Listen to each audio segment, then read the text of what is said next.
जय हिंद, जय भारत, वंदे मातरम। साथियों, मैं सुनी केसी। आज हमारे साथ में बात करने के लिए जनपद सिद्धार्थनगर के राष्ट्रीय लोकदल जिला अध्यक्ष सोमनाथ चौधरी जी हैं। और जैसा कि आप जानते हैं कि मैं अक्सर करके ऐसे शख्स के साथ में बात करता रहता हूं जिनसे कुछ जानकारी आपको मिल सके। अपने चैनल के माध्यम से मैं आपको जानकारी भी दे चुका हूं। आज मैं ऐसे ही जनपद सिद्धार्थनगर के ऐसे मुद्दों को लेकर मैं बात करूंगा जो आपसे जुड़ा ही हुआ है, किसानों को लेकर है। सबसे पहले सर, हमारे चैनल में हिंदुस्तान न्यूज़ नेशन और विश्व सेवा संघ, जो कि दैनिक समाचार पत्र है, और digital media Hindustan news nation, और हमारा जो पत्रकार सुनी किसी के नाम से फेसबुक पेज है, तीनों में मैं वीडियो अपलोड करता रहता हूं। तो इसलिए मैं तीनों को एक साथ में सबका स्वागत करता हूं। सर, हम चाहूँगा कि एक बार अपना आप परिचय दीजिए और आप थोड़ा सा अपने बारे में भी बताएं कि क्या है और अब तक में जो है। सर, अपना परिचय दीजिए। मेरा नाम सोमनाथ चौधरी है। मैं इटवा विधानसभा का निवासी हूँ और मैं इस समय राष्ट्रीय लोकदल जनपद सिद्धार्थनगर का जिलाध्यक्ष के रूप में हूँ। और मैं लगभग सन 30 साल से मैं किसानों की लड़ाई लड़ रहा हूँ, चाहे जैसे लड़ाई हो। और आज तो हमारे पार्टी के संस्थापक, भारत रत्न, किसानों के मसीहा, पूर्व प्रधानमंत्री चौधरी चरण सिंह किसानों की लड़ाई लड़ रहे थे।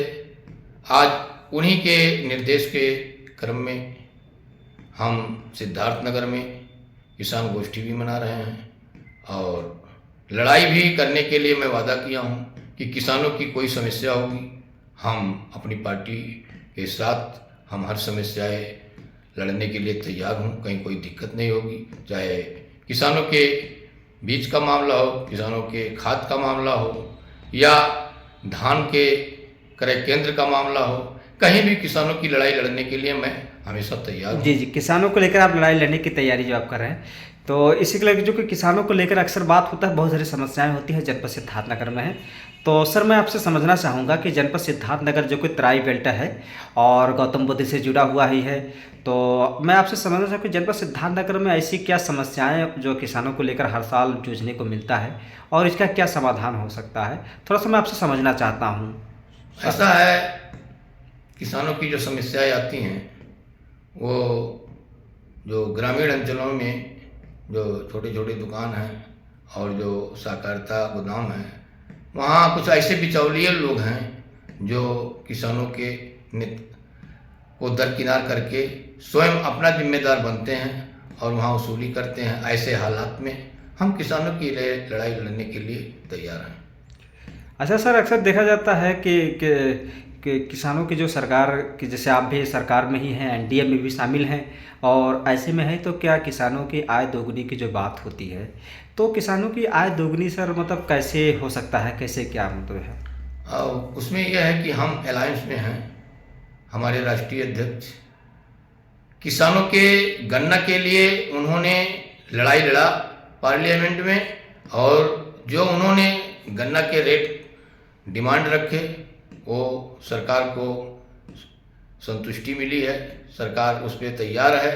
और यह है, हम भले अलायंस में हैं लेकिन हमारे राष्ट्रीय अध्यक्ष किसानों की लड़ाई हमेशा लड़ रहे हैं और हम लोग भी किसानों की लड़ाई लड़ेंगे। किसानों की लड़ाई लड़ेंगे हैं। सर, मैं आपसे समझना चाहता हूँ, क्योंकि सिद्धार्थनगर में खादों को लेकर यूरिया, डीएपी, ये सब सारे हमेशा अक्सर करके जो है कम हो जाता है, और किसानों को लेकर जो अक्सर धरना प्रदर्शन देते हैं उनके सम्मान निधि को लेकर है, तो इसका क्या मतलब जो है, ऐसा क्यों होता है?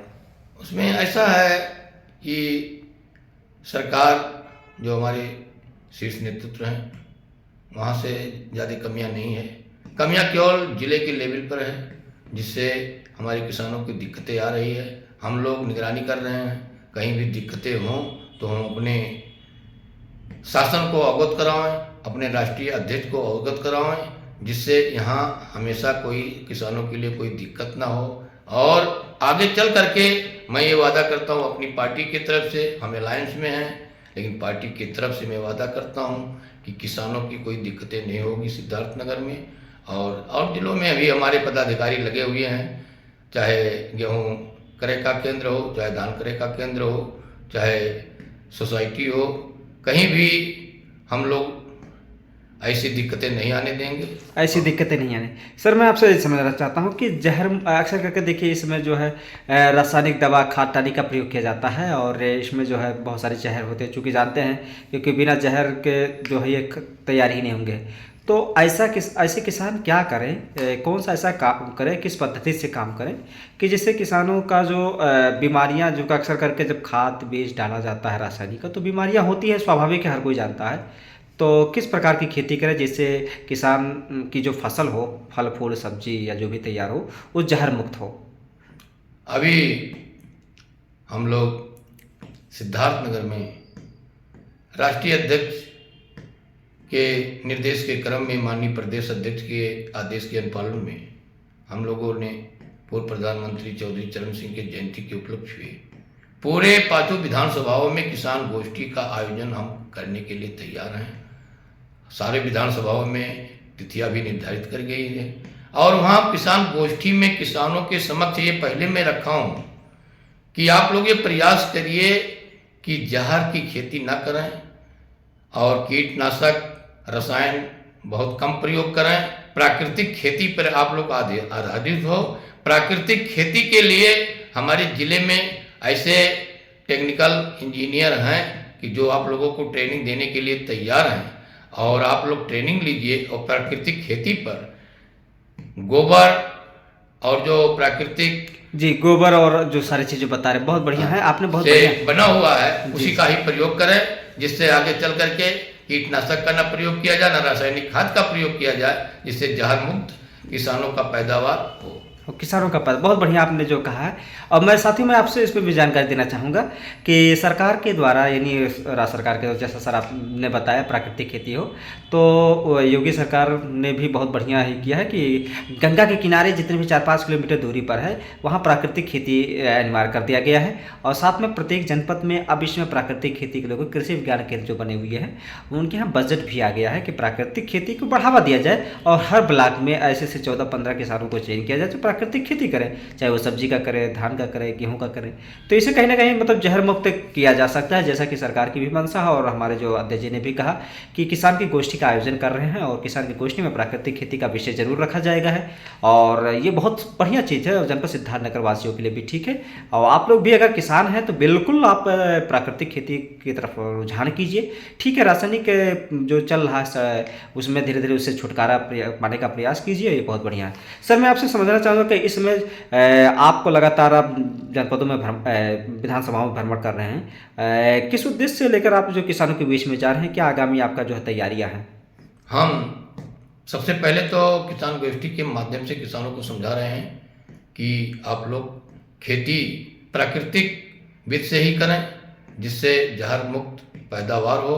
साथ ही साथ हमारे राष्ट्रीय अध्यक्ष का निर्देश है और उसके निर्देश के क्रम में माननीय प्रदेश अध्यक्ष जो हमारे माननीय रामआशीष राय जी हैं उन्होंने किसानों के मसीहा चौधरी चरण सिंह की जयंती के लिए 23 अक्टूबर को मुझे जयंती मनाना है और उसके पहले 5 विधानसभाओं में किसान गोष्ठी करना है। किसान गोष्ठी के माध्यम से हम किसानों को ये समझा रहे हैं कि आप लोग प्राकृतिक खेती पर ही आधारित हो, जहर मुक्त खेती न करें। और साथ ही साथ हमने जयंती 23 तारीख को जयंती मनाना, जयंती की तैयारी भी कर रहे हैं और जयंती की तैयारी करें 23 तारीख को।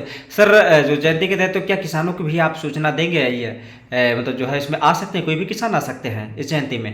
हाँ, मैं सभी किसानों को सूचना दे रहा हूँ। सभी किसान हमारे पूर्व प्रधानमंत्री जी के ही किसान हैं आज जो हैं और उनके बताए हुए रास्ते पे चल रहे हैं और हम जयंती मनाएंगे। बिल्कुल, बहुत बढ़िया आपने बताया कि किसानों को लेकर बहुत काम होता है, लेकिन चौधरी चरण सिंह के जयंती के ऊपर जैसा कि सर ने बताया 23 दिसंबर को ही होना है और 23 दिसंबर के दिन आप बिल्कुल किसान हैं तो आप जयंती में आ सकते हैं और वहाँ पर प्राकृतिक बृहद तरीके से आपको प्राकृतिक का पूरा प्रशिक्षण डेमो ही दिया जाएगा है और वहाँ के जो प्रशिक्षण रहेंगे है साथ में जो भी सारी चीज़ जानकारियाँ बहुत बहुत महत्वपूर्ण जानकारी आपको मिलेगी है।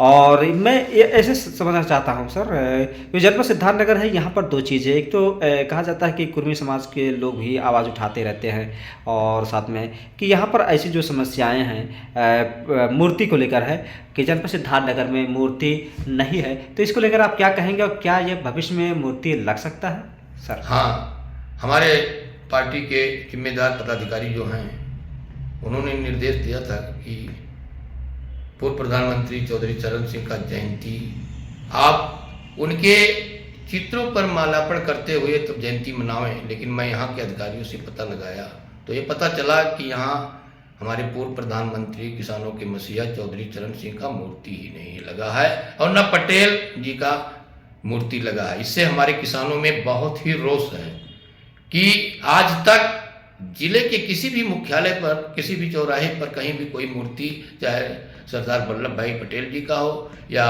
किसानों के मसीहा चौधरी चरण सिंह का हो, कहीं भी मूर्ति नहीं लगी है। इससे किसानों में बहुत बड़ा रोष है। इससे आने वाले समय में इसका नुकसान भी हो सकता है।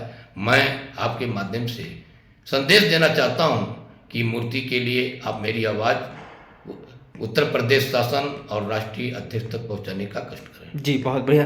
आपका जो हमारे चैनल में भी आया आज, बहुत महत्वपूर्ण जानकारी मिले किसान सब भाइयों।